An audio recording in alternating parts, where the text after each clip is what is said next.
Bonsoir à toutes et à tous et merci de rester fidèles au programme de New World. Bienvenue dans Regard croisé, le dernier numéro de cette semaine. Encore 4 sujets à aborder aujourd'hui. Nous parlerons d'abord de l'Union africaine.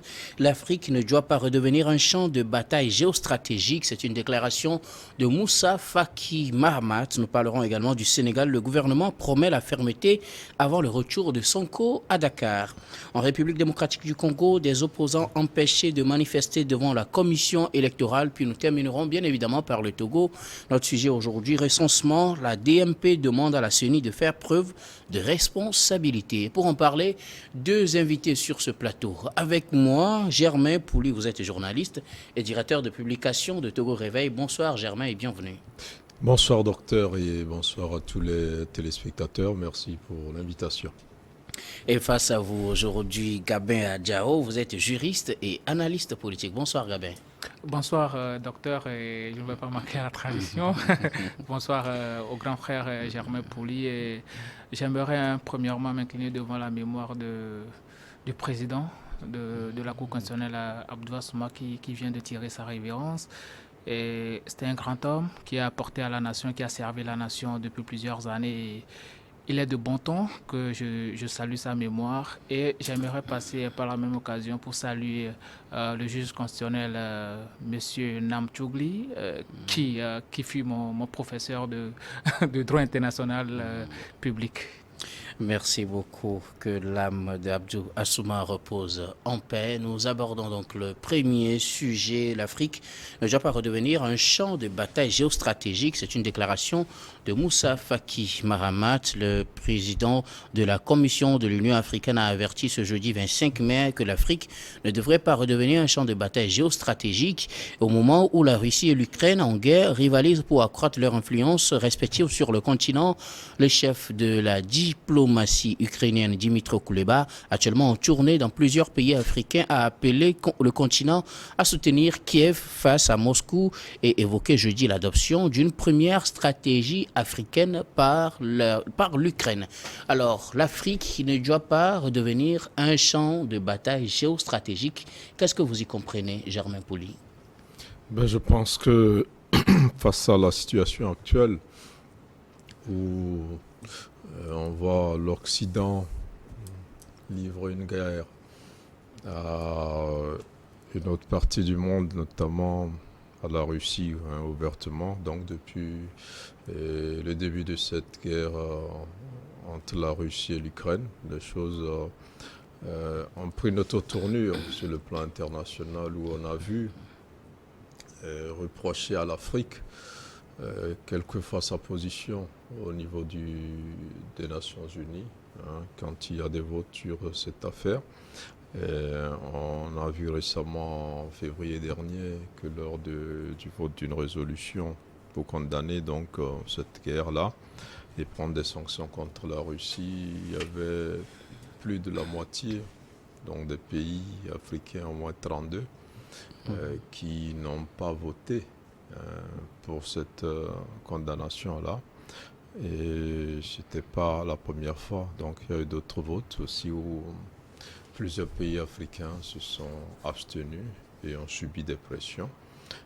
Et récemment, donc, lors des 60 ans de la création de l'Union africaine, qui était l'organisation de l'unité africaine, avant de revenir UA, donc le président de la commission, le Tchadien Mamata, a eu donc à prendre la parole et à dire un peu ce qui est aujourd'hui la situation de l'Afrique, qui se sent un peu tiraillée, qui se sent à la fois aussi courtisée. Et en ce moment même, le ministre des Affaires étrangères d'Ukraine est en Afrique, où il fait des tournées et il promet l'organisation prochaine d'un sommet Ukraine-Afrique. Alors qu'on sait que la Russie également s'apprête à organiser en juillet prochain la deuxième édition du sommet Russie-Afrique. Et donc, on voit que l'Afrique est tiraillée et il y en a qui prennent même pas les gants et qui condamnent l'Afrique et qui n'acceptent pas la neutralité d'un grand nombre de pays africains dans cette crise-là. Et donc, aujourd'hui, le président de la Commission le dit, les intérêts de certains, surtout de ces occidentaux-là, se font sur des questions sur lesquelles l'Afrique perd énormément. Donc l'Afrique a des pertes, notamment quand on voit cette guerre-là qui a cours, donc qui fait un an déjà, et qui a eu des conséquences assez néfastes sur les pays africains, notamment sur le plan alimentaire, notamment sur la question de l'énergie. Donc la guerre russo-ukrainienne a fait beaucoup de mal à l'Afrique pendant ce temps.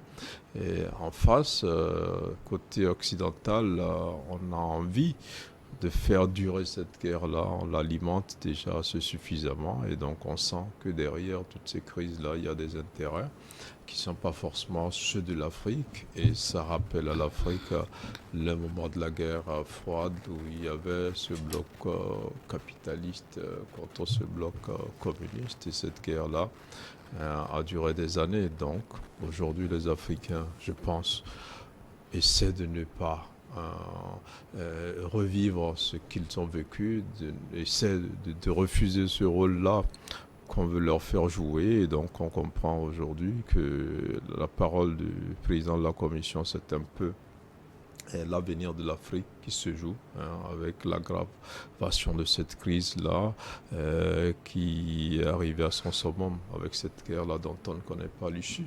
Et donc les intérêts de l'Afrique ne sont pas forcément les intérêts des Occidentaux, en tout cas de ceux qui se livrent la guerre. Et il était bien de le rappeler en cette occasion assez solennelle quand même, parce que quand il y a un anniversaire, ce sont temps dans la vie d'une grande organisation comme l'Union africaine, c'est beaucoup, et il faut voir un peu les enjeux du moment. Il faut pouvoir se recentrer, se réorienter, se réinventer, pourquoi pas, parce que le monde est en train de vivre quelque chose d'assez exceptionnel. Et il faut que l'Afrique tire son épingle du jeu, et c'est normal que l'Afrique refuse donc de redevenir ce champ de bataille géostratégique. Je crois que c'est un peu la position d'un grand nombre de pays africains, même si on reviendra pour le dire. L'Afrique a pris cette initiative-là quand même, de ne pas voter, mais de chercher la paix entre ces deux pays à sa façon, avec cette initiative annoncée par le président sud-africain. Je crois qu'on reviendra parler de cela. Ok. Alors, Gabin, qu'est-ce que vous y comprenez quand on dit que l'Afrique ne doit plus redevenir un champ de bataille géostratégique? Qu'est-ce que Moussa Faki Mahamat veut dire par là?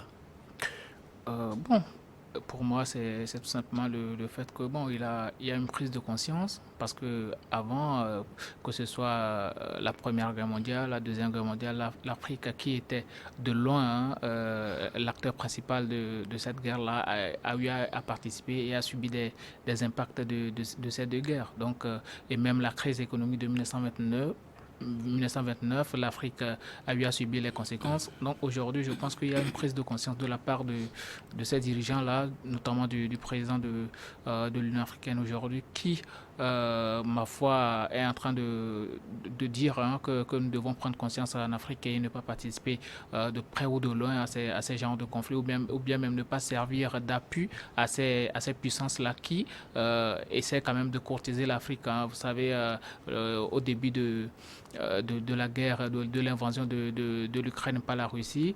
Entre-temps, c'était la tournée de Sergueï Lavrov en Afrique, et après, Macron était venu. Après, on a eu le sommet USA-Afrique et tout. Tout ça, c'était pour pouvoir s'appuyer sur l'Afrique, parce que l'Afrique représente un point important de l'économie mondiale et même de la consommation de la plupart de ces pays-là. Et vous savez, ça s'est accentué avec la guerre russo-ukrainienne. On ne le voyait pas assez, mais lors de cette guerre, on a réellement su que vraiment nous sommes vulnérables, et il va falloir que, premièrement, nous pensions à être indépendants de ces puissances-là qui nous utilisent parfois négativement.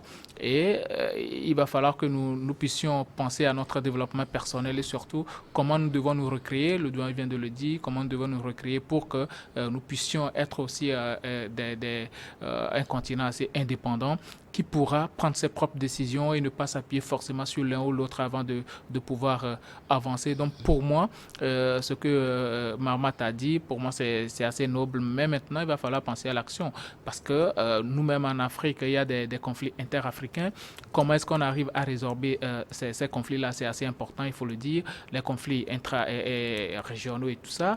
Quand vous prenez aujourd'hui sur le plan africain, je vais juste citer la Côte d'Ivoire et le Mali aujourd'hui, c'est pas le grand amour, que ce soit le Burkina et le Niger, ce n'est pas le grand amour non plus. Donc premièrement, nous-mêmes sur le continent, malgré le fait qu'on ne soit pas très développé, malgré le fait qu'on ne soit pas vraiment indépendant, côté énergétique, alimentation et tout, on est là et on se querelle, il n'y a pas vraiment cette harmonie, même si tu n'es pas vraiment d'accord avec l'idéologie de l'autre pays, au moins laisse-le s'exprimer et puis bon, tu le respectes. Mais non seulement il n'y a pas ce respect, mais aussi on travaille à déstabiliser l'autre. Donc aujourd'hui, c'est assez difficile de pouvoir parler de ne pas servir de champ de bataille géostratégique pour ces pays-là, mais ça s'y est.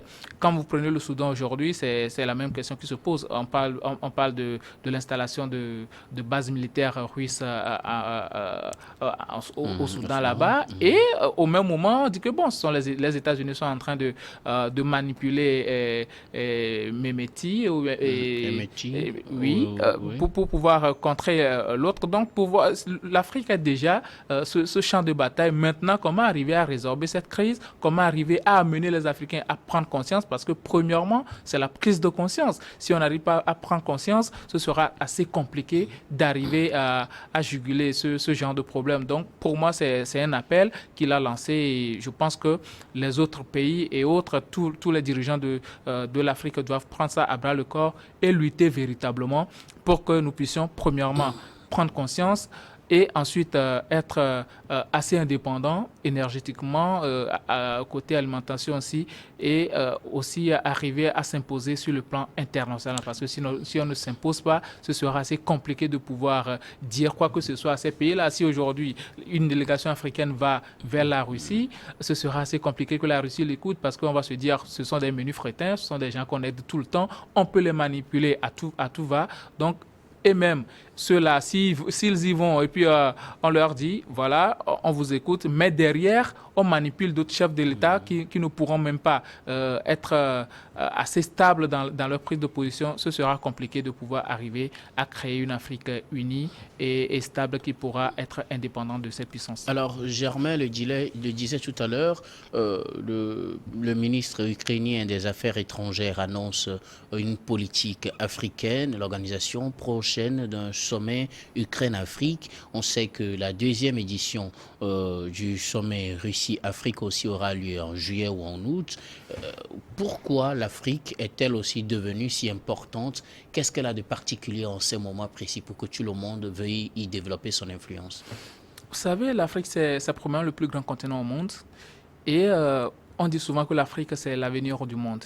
Mais si nous, Africains, nous ne savions pas faire, on aura un problème, c'est-à-dire ce sera le continent réellement de l'avenir, mais pas de l'avenir des Africains. Ce sera assez compliqué pour nous d'y arriver. Donc pour moi, je pense que l'Afrique aujourd'hui, c'est le continent le plus important au monde sur le plan des ressources minières. Il y en a plein en Afrique. Les industries européennes et occidentales et même orientales arrivent à alimenter leurs industries avec les ressources minières venues de l'Afrique. Aujourd'hui, sur le plan des exploitations, même de création même d'installations des bases militaires ou autres, des bases nucléaires, l'Afrique en est pour beaucoup. Quand vous prenez l'uranium du Niger, ça ne sert pas véritablement aux Nigériens. Ce sont les Occidentaux ou bien les pays d'outre-mer qui arrivent à exploiter ce uranium-là à leur fin. Et alors, c'est ça qui fait que l'Afrique est aujourd'hui devenue le centre d'intérêt dans cette guerre? Oui, sur le plan humain et tout, l'Afrique est très importante dans ses prises de position. Même, je vais juste franchir un pas, quand vous prenez aujourd'hui la FIFA, quand tu réussis à gagner la bataille des fédérations africaines, tu as déjà gagné la tête de la FIFA. C'est ce que fait Gianni Infantino aujourd'hui. Donc, sur le plan mondial aussi, si tu arrives à gagner la bataille africaine, si tu arrives à avoir les 52 pays africains de ton côté, tu as largement gagné, tu es en pole position. Donc c'est ce que ces pays-là essaient de faire aujourd'hui. L'Afrique représente le centre même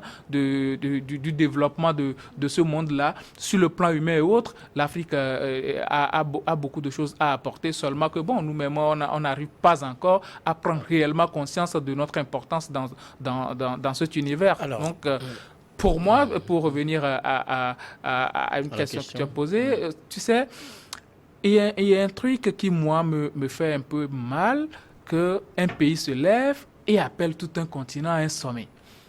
L'Ukraine, je ne sais pas si l'Ukraine arrive à faire le quart même de la RD Congo.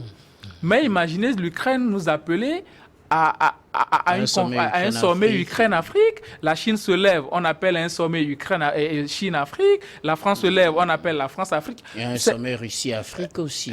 Oui, et là, tu vas voir nos chefs de l'État se déplacer à coups de millions pour aller rencontrer ces gens-là. Pour vous, c'est incongru. C'est incongru. Merci beaucoup.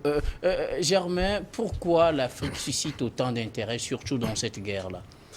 L'Afrique, comme on le dit, peut-être à tort ou à raison, c'est le berceau de l'humanité. L'Afrique aussi, c'est ce continent-là qui, selon plusieurs économistes aujourd'hui, est le continent de l'avenir. L'Afrique, pendant longtemps, c'est cette terre de richesse, là où la plupart des pays développés viennent puiser. Donc, de quoi aller alimenter notamment leur industrie, aller se construire. Et donc, et c'est pour ça que tout le monde veut avoir son influence sur le continent? Voilà, l'Afrique, c'est une belle ferme. Une charmante dame que la plupart des garçons au monde, donc des autres continents, veulent courtiser. Alors aujourd'hui, est-ce que l'Afrique est prête à renverser la situation aujourd'hui? Et je crois que l'opportunité est là, elle est réelle. Mais est-ce que nous avons la stratégie? Est-ce que nous avons la vision pour changer la tendance? C'est une autre paire de manches. Donc c'est forcé. C'est clair que c'est un continent qui est riche sur tous les plans. Le premier plan, c'est le plan des ressources, des ressources minières. L'Afrique est dotée de plein de ressources. On retrouve tous les minéraux qui intéressent sur le plan agricole. Vous avez le café, le cacao, tout ce qui fait le chocolat et tout ce qui passe dans les usines là-bas, c'est en Afrique. Donc c'est essentiellement pour des intérêts économiques. Voilà, donc pour des raisons économiques, des raisons culturelles aussi, ça vient un peu. Donc le monde vit de l'économie, vit des échanges, et l'Afrique pendant longtemps a fourni de la matière aux autres pays. Aujourd'hui, vous allez voir la tendance est réelle dans des pays comme le nôtre où on tourne vers l'industrialisation, où on veut voir autrement les choses. On se dit, on ne va pas toujours envoyer nos matières premières et qui nous reviennent plus chères. On peut trouver un moyen pour les transformer sur place, leur donner plus de valeur. Et donc, la tendance y était. Donc, plusieurs pays étaient ouvertement assez engagés dans l'industrialisation. Quand ce phénomène du djihadisme est venu étouffer et ralentir les efforts. Donc aujourd'hui, après, il y a eu Covid aussi qui est passé par là, mais l'Afrique suscite quand même des intérêts malgré tout. Oui, et l'Afrique est dense, elle est très riche. Elle est riche de ce qu'elle a dans le sous-sol, de ce qu'elle a sur son sol, de ce qu'elle a en termes d'humain, elle est riche en termes culturels. L'Afrique suscite donc à une place réelle. L'Afrique donne aussi des bras valides, et on a vu pendant l'esclavage, l'Afrique quand même a fourni des bras valides pour développer certains pays. Merci beaucoup, du continent, Germain. Merci, nous allons marquer la première pause, puis on revient pour la suite de cette émission.